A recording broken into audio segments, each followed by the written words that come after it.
Vivre le temps d'un week-end dans un univers médiéval mêlé d'intrigues et de chevalerie, c'est la passion de ceux qu'on appelle les rôlistes. Le jeu de rôle grandeur nature attire de plus en plus d'adeptes depuis le confinement. Notre journaliste Adrien Lac a suivi 170 joueurs qui ont vécu une aventure imaginaire dans la forteresse bien réelle de Montbazon au sud de Tours.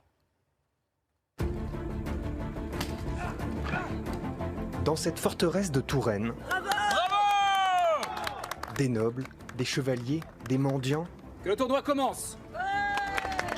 Combats à l'épée, intrigues diplomatiques. La vérité va toujours finir par éclater. Ici, pas de comédiens, seulement des passionnés de jeux de rôle. Il faut quelque chose pour un pauvre mendiant. Bien sûr. J'ai moi aussi été dans le besoin. Venus vivre une aventure grandeur nature. C'est impressionnant, ils ont loué une forteresse quoi. Bienvenue dans la ville rêvée de Mérédrine. 2 heures avant l'arrivée des joueurs, Romain est le créateur du jeu et il reste encore un détail à régler. En fait, on essaye de trouver une solution de repli pour faire le confessionnal de l'église. Avec un banc, 3 portes et de l'huile de coude, le confessionnal est monté en un rien de temps. On est bon? On est très bon. Bon, on a fini. En 3 jours, et avec 20 000 € payés par les joueurs, une dizaine de bénévoles ont transformé la forteresse en une petite cité médiévale. Mais il a fallu 1 an pour imaginer le point de départ de cette aventure. Le but, c'est vraiment d'immerger les joueurs dans cet univers, de le rendre crédible. L'idée, c'est qu'ils s'approprient cette histoire et qu'ils nous surprennent. Vous savez pas comment l'histoire va finir aujourd'hui là? Non, on ne sait pas comment l'histoire va finir et on s'attend à tout. Est-ce que vous voulez bien vous rapprocher, s'il vous plaît? Nous allons commencer le premier briefing. Les premiers joueurs sont là, petit rappel des règles, avec un humour très contemporain. Le mot pour arrêter le jeu, vous le savez, c'est 49.3. C'est une fin de non-recevoir.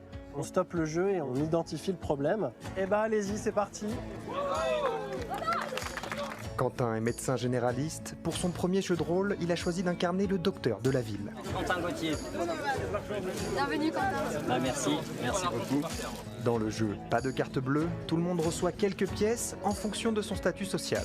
Je pars avec 70, je crois. 180. Je suis un homme de foi, donc 12 pièces. Et enfin, les joueurs découvrent Mérédrine.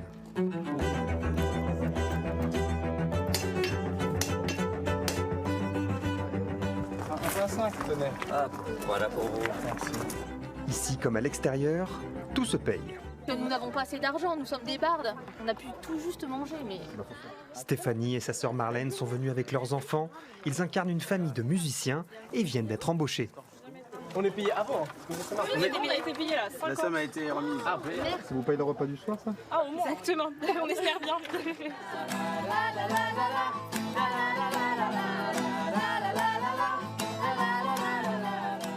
Pour toute la famille, le jeu de rôle, c'est une grande première.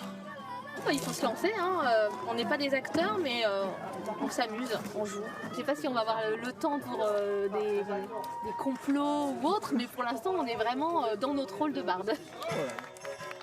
Pour ce week-end, il faut compter 150 € pour les adultes que l'on joue un prince ou un mendiant. De la part du prince d'Arengold, mon brave. Merci. J'ai vu cette magnifique raisin. Une grappe, s'il vous plaît. Donnez-lui donc. Allez, j'en ai fait tomber un. C'est la 100. Un jeu parfois aussi injuste que la réalité qui demande du fair play. Qu'importe finalement nos origines sociales réelles, là on joue. Donc il s'agit aussi d'avoir une limite dans l'écrasement que je peux avoir socialement. Aujourd'hui je joue un prince, demain je jouerai un mendiant, qui sait? Mes serviteurs comme chevaliers, tous ce soir dormiront sous la tente. Là, il y a le lit de camp avec la fourrure pour être dans l'immersion. Là, on a l'épée en cas de vraie très grosse attaque. Car attention, le jeu ne s'arrête pas à la nuit tombée. Et on a vraiment le sentiment d'être un peu son personnage, d'être dans l'époque avec les difficultés, l'inconfort et voilà tout ce qui s'ensuit quoi. Donc on est vraiment immersif. La nuit risque donc d'être courte, pourtant le jeu ne fait que commencer.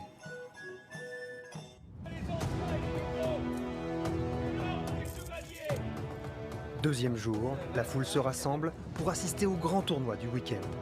J'invite pour ce premier combat Philo, Claire de Bibliothèque et le bouffon du roi. Ces matchs se jouent à la touche, entre sport et théâtre, rien n'est écrit à l'avance. Amandine, rôliste expérimentée, espère bien gagner avec son épée fétiche.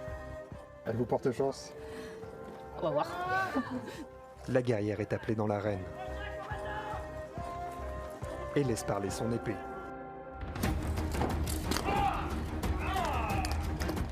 Son adversaire n'a pas l'intention de s'incliner. Et la corneille concède la victoire.